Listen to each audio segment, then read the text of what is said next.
Hi everyone and welcome to Just Love. My name is Paula and I'm here with Judy. Hi Judy. Hi Paula, hi everyone. In this episode we'll continue the discussion that we've been having in our last few episodes on the subject of death. In this episode, Judy will talk to us about the in-between. Oh, this is hard to describe because what we experience between lives is entirely up to the individual and how awakened we are spiritually.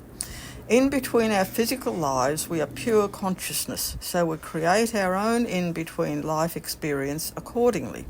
For example, if in the life from which we've just passed over we've been very caught up in religion, we may very well create a heaven or hell for ourselves, complete with a God figure, St. Peter and angels playing harps, or else a pitchfork-wielding devil.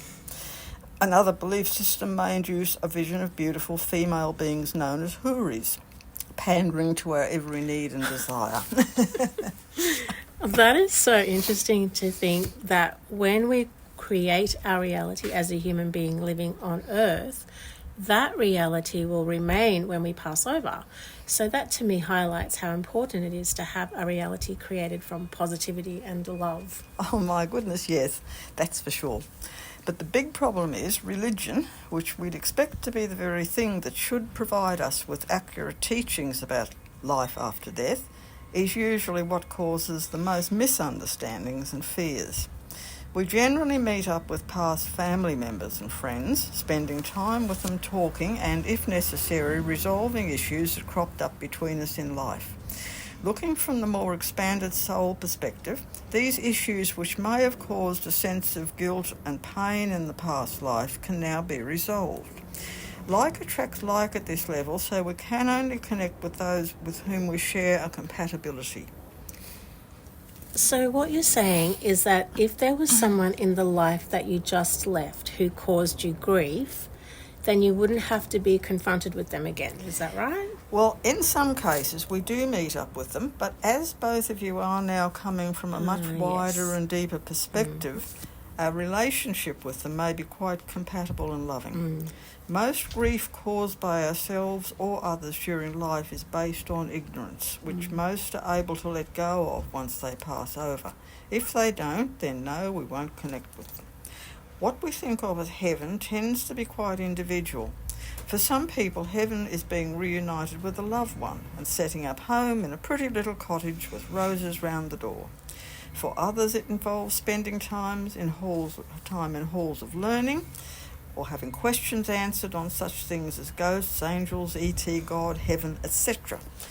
What we experience in between lives really depends upon how brainwashed and programmed we've been by earth-plane beliefs, how strong our desires are, or else how open we are consciously. The ideal is to work at retaining an open and flexible mind, not overly swayed by religious dogma or atheistic denial, but rather open to the understanding that we are more than just a physical body. Yes, it always comes back to the fact that we are more than just a physical body. Paradoxically, it seems that you have to have a body to know that you are more than a body. Not so much do we have to have a body to know that we're more than a body. When we're out of body, we're much more consciously aware of the fact that we're way more than just a physical body. We can exist perfectly well outside of the body. Taking on physical form simply gives us the opportunity to experience the lessons of physicality. Everything we learn and experience in the physical is taken back into the soul consciousness. This is how our God self is able to access omniscience, knowing all. Experiencing physical life provides endless learning opportunities, both positive and negative. We then gradually come to understand that the ultimate between-life experience of merging back into our higher soul self is really heaven in the purest sense of the word. We don't need religion with its outside and separate God figure. We know that the God essence resides within us and us within it. Our higher self or soul is the God essence that resides within all of creation. For humans, it is anchored in the heart chakra. When we're able to fully open to this essence, we can consciously access omniscience, all-knowing, and omnipresence, aware of everything in existence. What causes many people problems accepting this is that they fear this merging back into oneness will cause them to lose their sense of individuality and self. But this is not the case. Okay. And so the fear that you're talking about is the fear that has been cultivated in the life that has just been lived. That fear actually carries over to the other side with us. We don't lose it just because we've crossed over. It depends upon how much conscious awareness a person has managed to carry over. Mm-hmm. After so-called death, most people are aware that they still have their individuality, but it's so unexpected they can get very confused and scared, especially if they're caught up in a belief system. This is where our death talk given to them on our ships comes into the picture. In connecting fully with our soul self, we're actually able to connect more fully with who and what we are, both as an individual and also as a soul. Our physical and astral spirit forms drop away, and our appearance is that of an orb, which is pure energy. We still retain our memory and individuality, but in a much more expanded way, and the sensation is pure, unadulterated love, joy, and ecstasy beyond words. All sounds very beautiful. I like the idea of being an orb of light. That's for sure.